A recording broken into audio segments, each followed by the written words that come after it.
ನನ್ನ ಪ್ರಿಯ ಜನರೇ, ಕರ್ತನನ್ನು ಸ್ತುತಿಸಿರಿ. ನಾನು ಲಿಲಿಪಿಯಸ್ ಮದಕಿ. ನಿಮ್ಮೆಲ್ಲರಿಗೂ ಹೃತ್ಪೂರ್ವಕ ಶುಭಾಶಯಗಳು. ಇಂದು ಮಾರ್ಚ್ 3ನೇ ದಿನ, 2026ನೇ ವರ್ಷದ 3ನೇ ತಿಂಗಳು.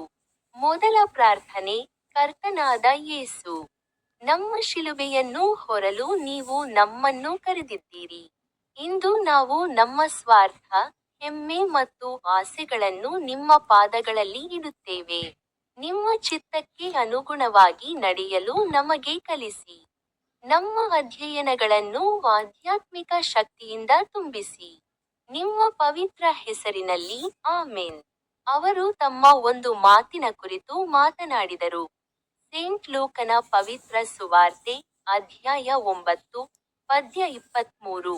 ಅವರು ಎಲ್ಲರಿಗೂ ಹೇಳಿದರು, ಯಾರಾದರೂ ನನ್ನ ಹಿಂದೆ ಬರಲು ಬಯಸಿದರೆ, ಅವನು ತನ್ನನ್ನು ನಿರಾಕರಿಸಿ ಪ್ರತಿದಿನ ತನ್ನ ಶಿಲುಬೆಯನ್ನು ತೆಗೆದುಕೊಂಡು ನನ್ನನ್ನು ಹಿಂಬಾಲಿಸಲಿ.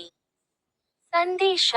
ಯೇಸುವನ್ನು ಅನುಸರಿಸಲು ತ್ಯಾಗ ಮತ್ತು ಸ್ವಯಂ ನಿರಾಕರಣೆಯ ಅಗತ್ಯವಿದೆ.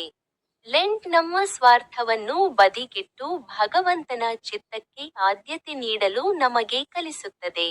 ಅಂತಿಮ ಪ್ರಾರ್ಥನೆ.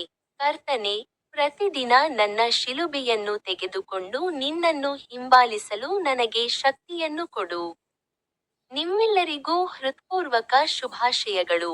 ಮತ್ತು ನನ್ನ ಯೂಟ್ಯೂಬ್ ಚಾನೆಲ್ನಲ್ಲಿರುವ ಸ್ಟಿಕ್ ಬಟನ್ ಅನ್ನು ಕ್ಲಿಕ್ ಮಾಡಲು ಮರೆಯಬೇಡಿ.